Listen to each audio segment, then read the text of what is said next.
Hello. Time for a little tarot reading. We are out of that little 2 week eclipse window. However, there are still some lingering energies that are quite intense. So we have Scorpio in Mars now, which means that a lot of action is being stirred up under the surface to help bring things that have been hidden into the light. So this is going to light up different parts of each of your charts, but it will affect us all collectively in that respect. So we also have entered Libra season, and Libra is the sign of relationship.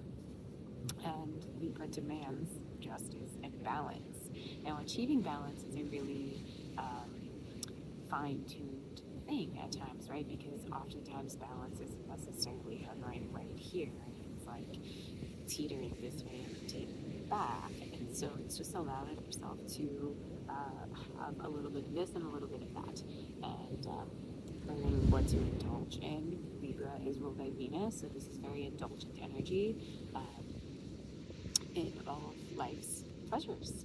But having the proper balance with Mars there in Scorpio, we really want to make sure that our actions are coming from a place of integrity and being able to hold your boundaries in relationship and just being loyal to yourself first and your companion second.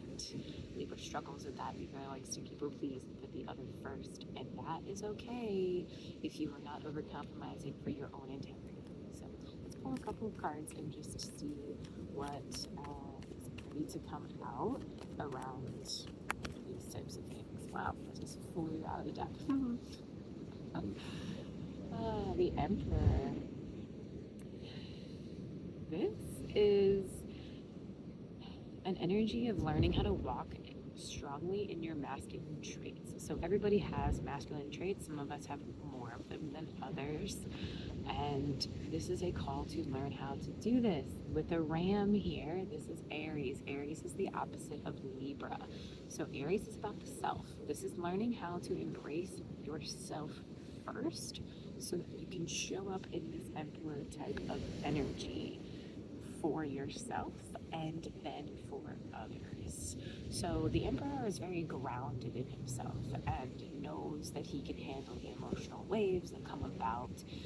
He might be a little bit fiery at times when he's trying to get things started, but usually the fire needs to burn really hot so it can get going, right? So this is a reminder to stand firm in your own boundaries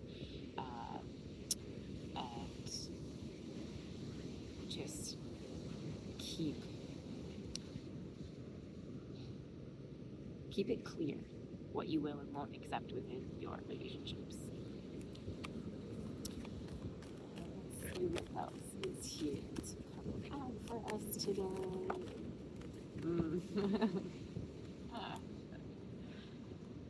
Tower. So this is a good old post-eclipse energy. Eclipses, my favorite way of explaining it, which I have heard it from many others, is that eclipses eclipse things into your life and they eclipse things out of your life. So every 2 weeks there's either a full moon or a new moon, and every 6 months there is an eclipse that happens. It highlights the energies of the astrology signs that it happens in.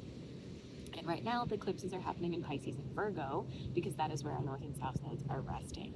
So this tower moment is happening in an area of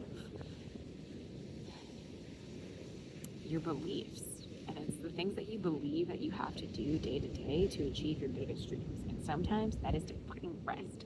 So when you have a tower moment, it's going to feel like everything is just crashing down around you, and it probably is, but your rest is important to be able to gain clarity so that you can step into that grounded, strong, like masculine type of energy, and so that you can rebuild on the other side. So the post-eclipse tower is just like, it's just an energy of allowing stuff that needs to fall away to actually do that, to actually fall away. So, and of course the Hanged Man is flipped upside down in the deck. So this isn't always an invitation to flip your perspective, right? So you might be way too in your head thinking about how you're going to do what you're going to do next, how you're going to lay out the foundation of the thing that you want to achieve.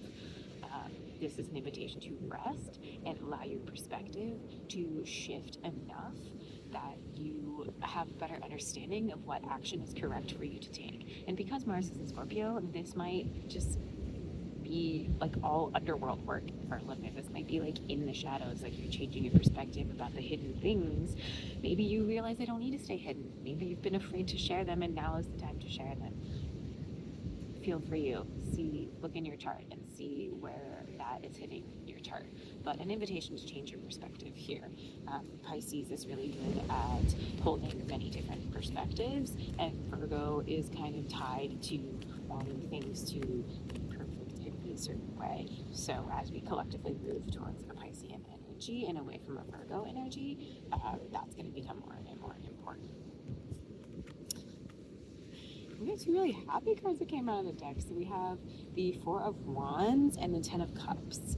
So both of these cards sort of represent a really happy ending, sort of a reward, a growth reward, and also an emotional reward for the efforts that you've put in.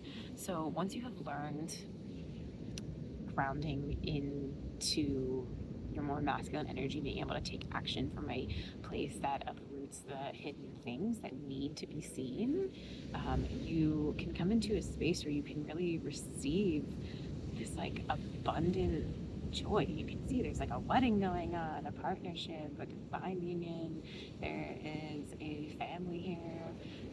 They're under a rainbow. Everything is like panning out exactly how they want it to. So this is just like a reminder that even if you're experiencing a tower moment, or you did right before eclipse season even, it's leading you towards the things that you are actually wanting for your joy. It's leading you towards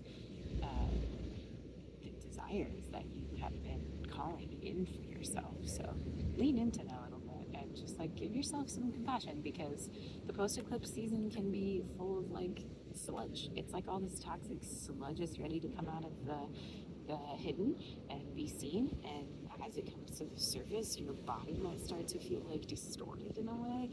It might feel really heavy, and your eyes might feel just like really tired and just drowsy and dreary, and you might have this just a really stuck energy in your body. So make sure you move your body. I get to it this week, I'll post a yoga video for us to do together, because I need to do it as well. And especially if you work in a field where your energetic field is very open and you're receiving others'